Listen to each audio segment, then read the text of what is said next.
Bismillahirrahmanirrahim. Assalamualaikum warahmatullahi wabarakatuh. Alhamdulillahirabbil alamin. Wa bihi nasta'inu ala umuri dunya waddin. Asyhadu an la ilaha illallah wahdahu la syarika lah. Ilahul awwalin wal akhirin. Wa asyhadu anna Muhammadan abduhu wa rasuluhu khatamul anbiya wal mursalin. Allahumma shalli wa sallim wa barik ala Muhammadin wa ala alihi wa ashabihi ajma'in, amma ba'd. Bapak dan Ibu, hadirin hadirat kaum muslimin muslimat rahimakumullah. Pertama kita ucapkan syukur alhamdulillah bahwa pada pagi hari ini kita bisa hadir di majelis ilmu, majelis yang sangat mulia, insyaallah dimuliakan oleh Allah Subhanahu wa taala. Yang kedua, mari kita bersama-sama mengkaji ayat Allah. Pagi ini kita akan mengkaji surat Asy-Syaff ayat 8 dan 9. Kemudian hampir sama dengan surat At-Taubah ayat 32-33. Kita baca. A'udzu billahi minasy syaithanir rajim.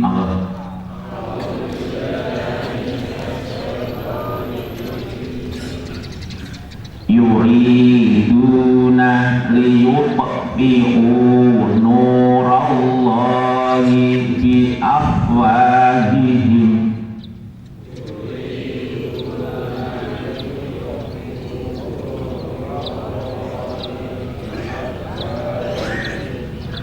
wallahu mutimmu nurihi walau karihal kafirun.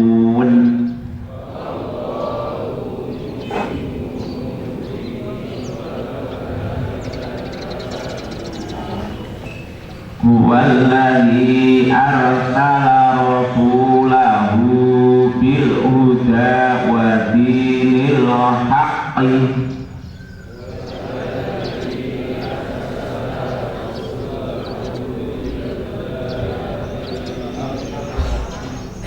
liyudhhirahu 'alad dini kullihi walau karihal musyrikun.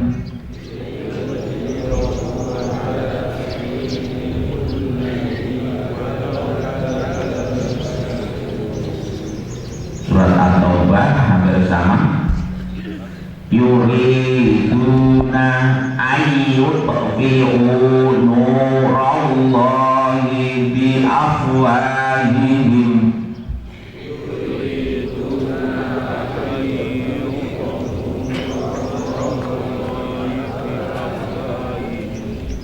wa ya'ballahu illa ayyutimma nurahu walau karihal kafirun.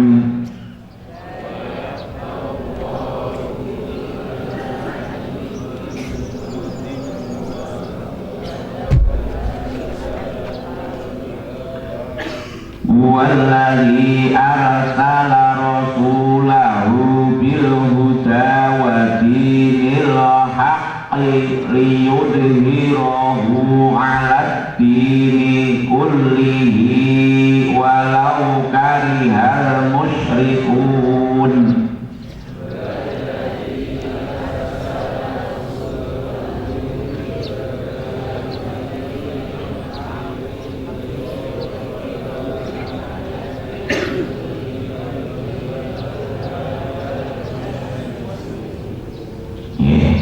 Untuk yang pertama hampir sama, yang kedua sama persis.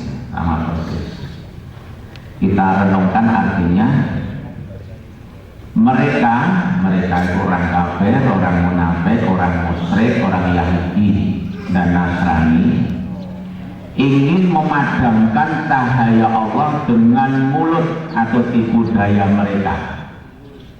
Tetapi Allah justru menyempurnakan cahayanya walaupun orang-orang kafir membencinya. Siapa yang dimaksud dengan mereka itu? Mereka yang memadamkan cahaya Allah itu. Menurut Ibnu Asyur, mereka adalah orang-orang kafir, termasuk di dalamnya adalah kaum musyrikin, ahli kitab dan sejenisnya, sebagai bentuk usaha tipu daya makar mereka terhadap Islam. Ibnu Katsir dan tafsirnya menyebutkan bahwa mereka itu adalah kaum musyrikin dari masyarakat Arab, paham paganis. Paganis itu orang yang menyembah berhala. Jadi paganisme itu orang yang ahli berhala. Orang musyrik yang sering sesasi ke tempat-tempat keramat atau patung-patung. Ada nggak itu? Ada nggak? Sesasi itu masih nggak di radio? Kalau enggak ya silakan pagi ini ke Karangan.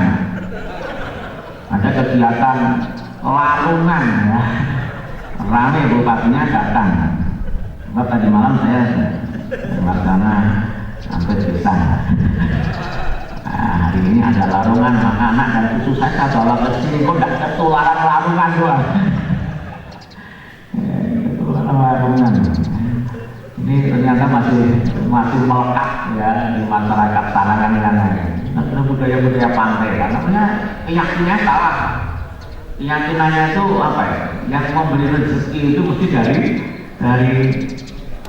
telaga ya, dari telaga. Kalau orang dari laut, yang memberi rezeki itu dari laut. Makanya harus diberi sesaji. Nah, sebagai bentuk sesembahannya terhadap telaga, maka hari ini semua masyarakat membuat tumpengan sesaji itu kemudian dilarung. Lalu dulu katanya juga nyawanya menungsong di tumbal. Nanti wong gemudeng akhirnya diganti. Atau binatang eman-eman itu diganti tuntut. Ya lama-lama hilang, mudah-mudahan lama-lama hilang Pak. Tapi nggak ada lah keyakinan harus diberantas gitu ya, harus diberantas. Rezeki hanya dari Allah. Jadi paham paganis dan kelompok ahlu kitab yaitu Yahudi dan Nasrani. Quraisy Shihab menyatakan bahwa mereka itu bukan saja ahli kitab dari kelompok Yahudi dan Nasrani, tetapi riwayat berkembang mencakup kelompok sekuler dan ateis. Jadi sekuler itu orang sekarang gagas-gagasnya dulu. Ada nggak? Sekuler ada nggak? Ada. Tapi pikirannya itu sudah pikiran dulu. Jadi pikiran di sini itu sudah soal pekerjaan, sama kebun sapi, mertus gitu. Problemnya kayak apa? Aku mau nggak pernah terpikir, wah ini jatuh pengajian itu masjid ini jatuh kalau nggak terpikir, orang sekuler, jadi orang gagas, benar perkara agama. Nah, jadi gagas fokus dari ini manusia sekuler. Nah, ateis memang sekarang itu berkembang, paham-paham yang menafikan agama, yang meniadakan agama, yang tidak percaya akan adanya Tuhan. Ini berkembang pesat. Saya katakan tadi ya, di kelurahan kami itu, Mandaya itu memang basis PKI. Ya, alhamdulillah dapat sudah berjalan, mereka sudah sholat. Tapi saya cuma sudon, ya, bukan sudon murni, tapi ya waspada. Kalau itu nanti ada orang yang dakwah ateis, komunis itu nanti muncul, kok sampai juga sholat nih? Orang keyakinannya itu luar biasa nih Pak. Ibu-ibu itu aja sudah pasti apa loh Pak lagu bengkel-bengkel males mereka ya. Apa Bu? Siapa yang nama bengkel-bengkel? Maju kayak kasih hadiah ya. Lagu bengkel-bengkel berapa ibu-ibu itu kan itu. Wah ini nanti kalau sudah ada yang mempengaruhi pakai lagi sudah mungkin tidak lepas Islamnya, sholatnya tidak lepas karena memang kekuatannya luar biasa. Mereka kan sudah ditanamkan kayak militansi. Kamu bisa membunuh manusia 1.000 orang komunis, tapi tidak akan mungkin bisa membunuh keyakinan komunis. Kemudiannya kan keyakinannya nggak akan padam walaupun orang banyak sudah disingkirkan. Syekh Muhammad Said Tantawi dalam tafsirnya menyebutkan lebih keras. Kaum kafir mereka benar-benar ingin menghabisi agama Islam, menghapus semua ajaran yang dibawa oleh Nabi Muhammad SAW dengan jalan menyebar ucapan dari mulut mereka tanpa sandaran kebenaran dan kenyataan. Ucapan itu keluar dari ucapan buruan, spontanitas, tak berharga sama sekali. Ini tafsir. Dan nanti sekali di Indonesia akan terjadi seperti itu. Ya mungkin dimulailah bagaimana supaya pendidikan agama tidak masuk di sekolah. Ya, pendidikan agama itu hanya ada di masjid, hanya ada di gereja. Sekolah tidak usah menanamkan agama, karena mereka meyakini agama ini yang menyebabkan konflik itu agama, yang menyebabkan mundur itu soal agama. Disingkirkan, betul? Ya. Bapak Ibu meyakini nggak bahwa Islam itu menyebabkan mundur? Nah, jadi kita harus meyakini Islam itu maju. Ya, Islam itu menyebabkan kita modern, itu karena Islam yang modern. Kemudian surat Luqman ayat 67. Wa minan nasi may yashtari lahwal hadithi liyudilla an sabilillahi bi ghairi ilmin wa yattakhidhaha huzwa. Ulaika lahum adzabun muhim. Dan di antara manusia itu ada yang may yashtari lahwal hadis. Lahwal hadis. Hadis itu omongan. Lahwal itu yang sia-sia. Sebagian manusia ada orang yang mengatakan atau menggunakan perkataan yang sia-sia, omongan yang sia-sia. Untuk apa? Liyudilla an sabilillah. Untuk menyesatkan manusia dari jalan Allah. Untuk menghentikan dakwah. Gunakan omongannya untuk menghentikan dakwah. Nah, lahwal hadis itu ada paling tidak ada dua penafsiran. Kalau dari Ibnu Abbas, Ibnu Mas'ud, lahwal hadis itu berupa syair atau lagu-lagu, tapi tujuannya liyudilla an sabilillah, lagu-lagu atau puisi lah, puisi. Tujuannya untuk menyesatkan manusia dari jalan Allah. Ya, itu lahwal hadis.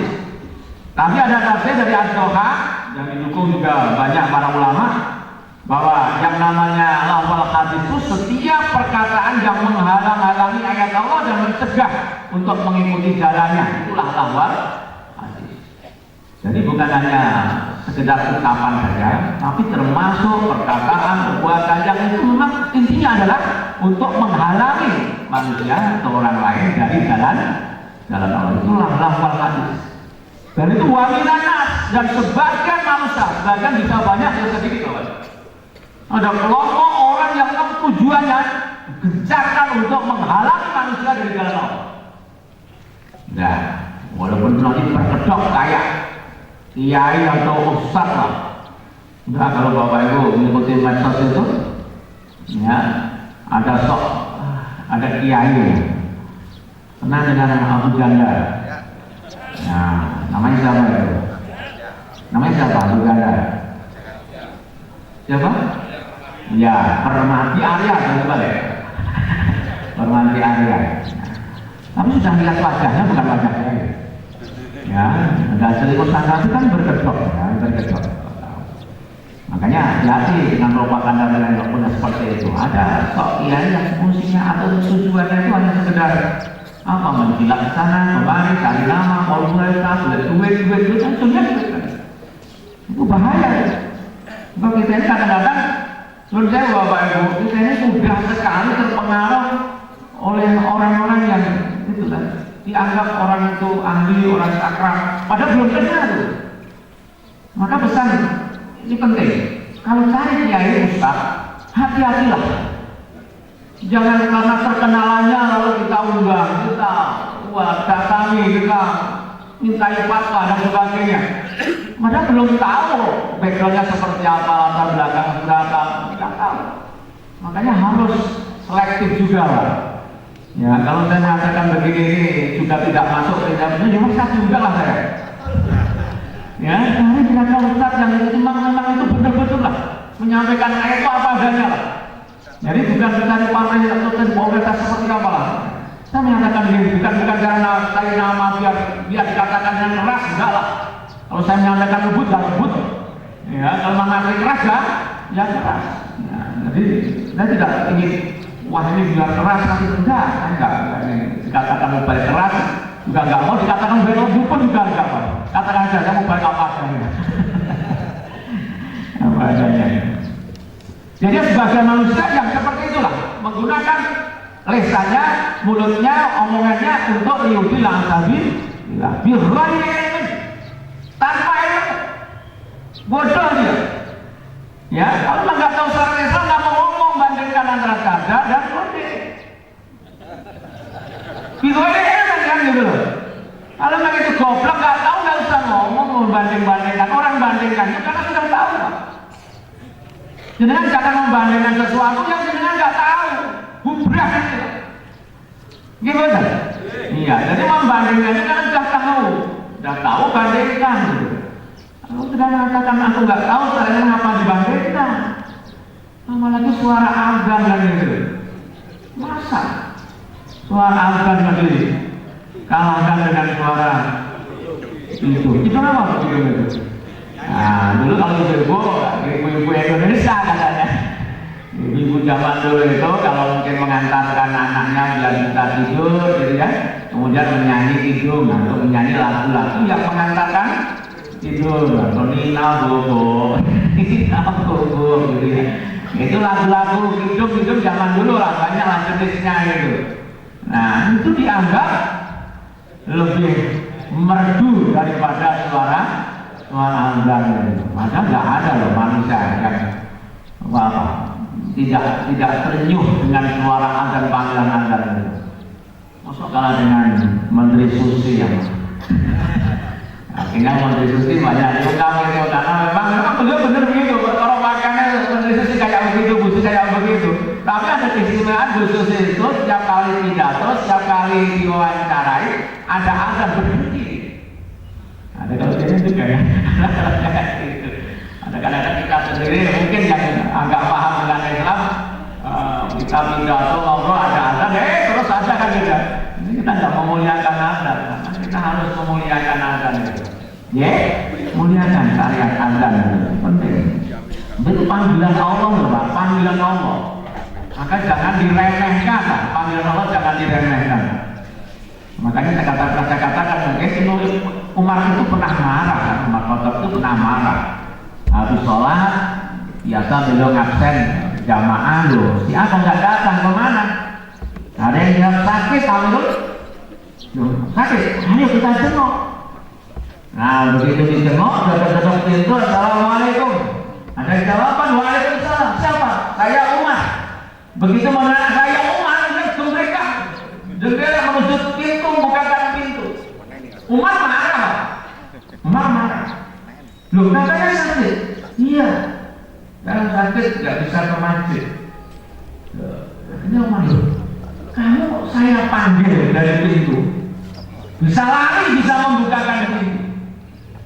Kalau kita dipanggil azan, ngapa alasan sakit? Memang suara azan dengan suara saya itu lebih penting mana? Panggilan Allah dan panggilan saya itu lebih penting mana? Mana? Jadi panggilan Allah, panggilan azan itu panggilan Allah, maka harus kita muliakan. Ya, jangan nyepelekan panggilan malah kita rame atau kecewa kita tidur, nggak memenuhi panggilan azan. Ya, ini monggo dimuliakan. Kemudian wajib tafidau jua dan menjadikan tempat jalan Allah itu sebagai tempat Allah. Jadi sebagian manusia ingin menjadikan Islam itu sebagai Allah. Ingin menjadikan tempat pengajian sebagai tempat hinaan dia. Menjadikan masjid sebagai tempat hinaan. Sudah macam-macam mereka akan berusaha menjadikan jalan Allah itu sebagai tempat penghinaan. Ada ayat itu? Pernah? Ada mata-mata yang mencari-cari permasalahan di pengajian. Nah, jangan nanti ada Ka'ab bin Ashraf, Ka'ab yang lain ya. Ya, Ka'ab bin Ashraf tadi ya. Datang ke pengajian mungkin cari celah-celah kelemahannya pengajian, nanti runggamnya di mana-mana untuk mempengaruhi orang lain untuk tidak datang ke pengajian. Jadi, Ka'ab bin Ashraf ya, mencari kelemahan ya. Atau dianggap lemah, bukan lemah, dianggap kelemahan, ya, kayak adat dan sebagainya. Bukan kelemahan, tapi dianggap sebagai kelemahan. Ya, karena dianggap oleh mereka itu ada titik-titik yang itu menjadi negatif, padahal enggak negatif. Ulaika lahum adzabun muhin, mereka itu akan mendapatkan azab yang pedih. Wa idza tutla alaihi ayatuna walla mustakbiran ka'an lam yasma'ha ka'anna fi udunaihi waqra fa basirhu bi'adzabin alim. Dan apabila mereka dibacakan ayat Allah, diingatkan dulu, mereka walla mustakbiran, walla itu berpaling, melengos. Mustakbiran dengan angkuhnya, dengan sombong. Diingatkan jangan melecehkan Islam, jangan merendahkan Quran, jangan merendahkan azab. Sombong, angkuh. Saya membaca atau mendengarkan permohonan maaf Sukmawati itu, sebelum sampai pada permohonan maaf, tidak ada penyesalan. Dia mengatakan bahwa saya orang budayawan, di situ hasil budaya. Akan-akan ada pembelaan di jalan, benar kan? Udah maaf itu, walaupun di akhir minta maaf kepada sebagian umat Islam yang tersinggung. Seakan-akan mengatakan yang tersinggung itu hanya oknum-oknum umat Islam saja. Jadi masih ada kesombongan, ya masih ada keangkuhan. Walaupun juga pura-pura nangis saat sama. Tapi awal-awal ini pokoknya enggak mengakui. Nanti mengatakan itu adalah hasil budaya masa Indonesia. Apapun bentuk hasil itu, kalau pelecehan adalah agama, itulah penistaan, itu kena pasal. Ya, nanti barangkali itu masih dilanjut dari ranah hukum ya kena. Maka jangan coba-coba mempermainkan syariat. Ya hati-hati. Walaupun ngakuran. Menurut Ibnu Mas'ud yang dimaksud dengan lahwal hadis adalah nyanyian atau syair, sama dikatakan oleh Ibnu dan sebagainya. Kemudian ad-doha diartikan kemusyrikan lahwal hadis. Ya. Nah, jadi sekali lagi orang-orang seperti itu kalau diingatkan dengan ayat mereka sombong, seakan-akan belum pernah mendengar dan seakan-akan di telinganya itu ada sumbatnya. Oh, sudah waktu kan 7. Tadi mulainya jam 7:10. Ya, Pak Lukman mengatakan 1 jam ke depan. Tidak mengatakan sampai jam 7 ya. 1 jam ke depan. Makanya besok ya datang jam 6 jam. Ya, Bapak. Kepada orang-orang kafir seperti itu, apabila dibacakan kepada mereka ayat Allah, mereka berpaling dan sombong, berpura-pura belum pernah mendengarnya, seakan-akan mereka tuli, pura-pura telinganya ada sumbatnya, merasa terganggu dan tidak mau mengambil hikmahnya. Maka balasan bagi mereka adalah siksa yang amat pedih. Di samping itu, dalam rangka memadamkan cahaya agama Allah dan upaya untuk menyesatkan manusia dari jalannya itu, orang-orang kafir sampai rela berkorban menafkahkan harta benda mereka.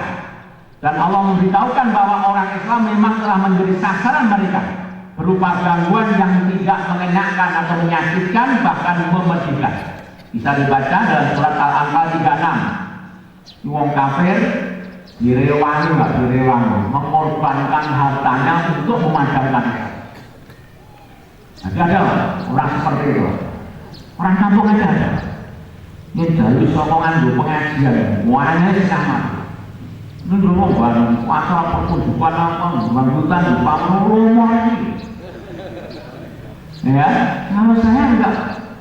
Ya, ada 17 ada mungkin dari yang minta dana untuk kamar sakit.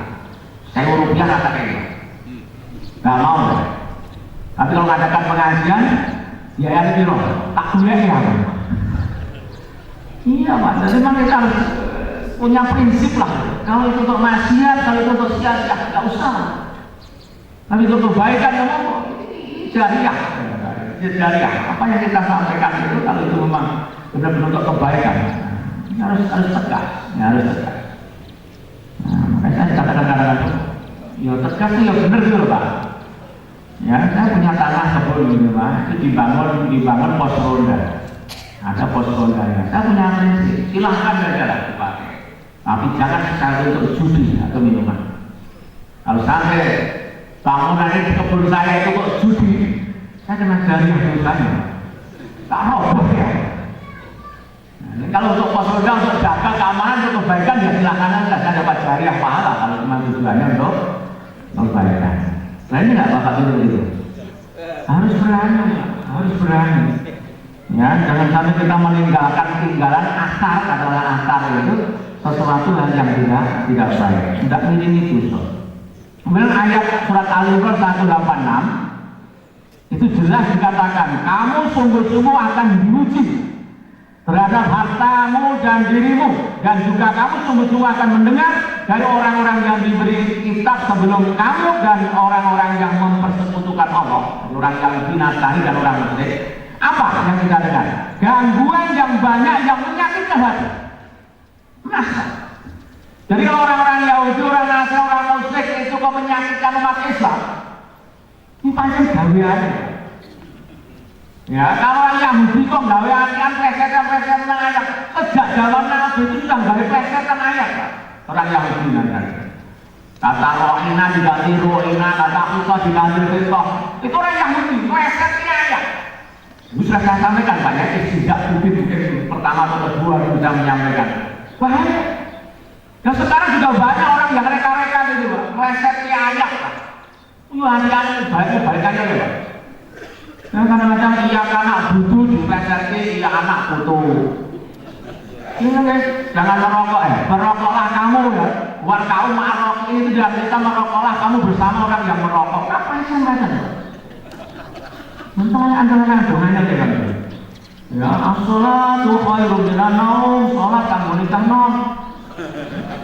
Apa hubungannya kan? Apa hubungannya? Yang paling sering adalah la yamutu wala yahya. Nyatakan apa dulu? Orang itu pokoknya ya, apa ada hubungannya, Pak? Ini ayat loh, Pak, ayat loh, oke? Nggak boleh untuk main-main, nggak boleh untuk guyonan. Ya lagi. Terakhir, ini menegaskan wong Yahudi, wong Nasrani kayak ini, Pak. Nanti pola pikirnya ini dari kasar wong mati mutak wong Yahudi Nasrani kayak ini, Pak. Percaya ini yang juga Allah kan itu.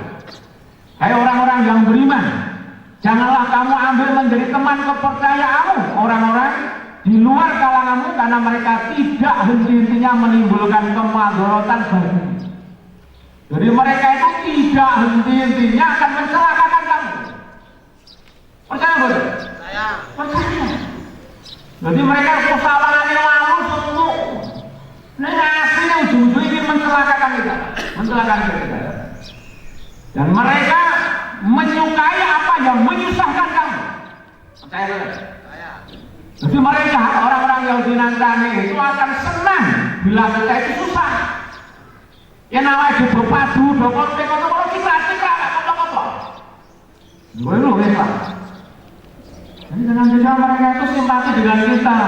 Kita susah, mereka susah, kita senang, mereka enggak. Kalau kita ini susah, mereka senang. Kalau kita senang, mereka susah. Itulah yang orang Yahudi Nasrani ya itu.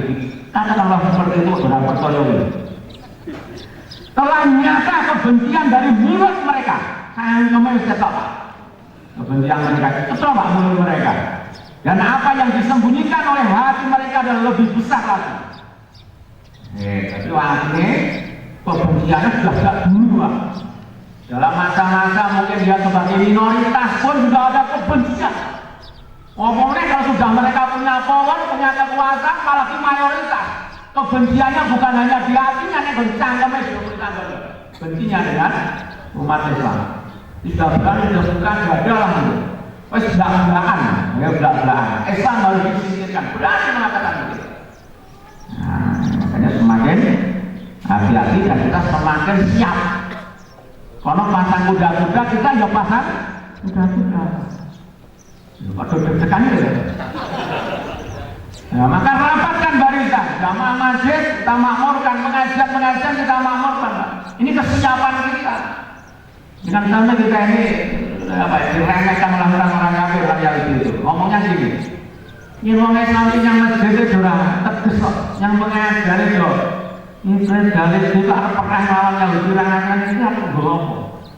Nganggo apa perang? Yang berpengajar dole-dole itu kepala sisi syukur wedo. Mulai-mulai sama kok. Arep perang iki ora piye ta? Ngajar itu kaya kasane lah jamakan perang itu piye? Kita harus siap lah gitu ya. Militansi itu juga militan ya. Sungguhan itu memang harus ada. Sungguh telah kami terangkan dalam ayat kami jika kamu memahaminya. Abdullah Nasrullah mengatakan terakhir dalam kitabnya, sarana media massa digunakan kaum sekuler untuk memusuhi, menumpas gerakan dakwah Islam, membuat opini publik terhadap para aktivis dan pemimpinnya sebagai agen asing dan menyebutnya sebagai orang kolot dan ketinggalan zaman. Bahkan mereka sering dituduh sebagai pengacau, pelaku kejahatan dan ancaman bagi keamanan dan perdamaian, termasuk Mubarak. Mubarak dianggap sebagai pengacau. Nah, saya katakan aku pengacau benar. Oh, benar ya. Tapi kita harus memang memotivasi, membangkitkan semangat. Setuju? Betul. Kita harus berjuang dan berdakwah terus. Setuju? Allahu Akbar. Allahu Akbar. Allahu Akbar. Enggak, kita dengar cara kata. A'udzubillahi minasyaitonir rajim. Bismillahirrahmanirrahim. Alhamdulillahirabbil alamin. Allahumma shalli ala Muhammadin wa ala alihi wa sahbihi ajma'in bi rahmatika ya arhamar rahimin. Rabbana ighfir lana dzunubana wa israfana fi amrina wa tsabbit aqdamana wansurna 'alal qaumil kafirin. Rabbana la tuzigh qulubana ba'da idh hadaitana wa hab lana min ladunka rahmah innaka antal wahhab. Allahumma inna nas'alukal huda wat tuqa wal afafa wal ghina. Allahumma inna nas'aluka ilman nafi'a wa amalan mutaqabbala wa rizqan wasi'an halal thayyiban wa ilal khaliqina wa an syarri ba'idna. Allahumma inna nas'alukal afa wal afiyah wal ma'afata daima fid din wal dunya wal akhirah wal fawza bil jannah wa najata minan nar.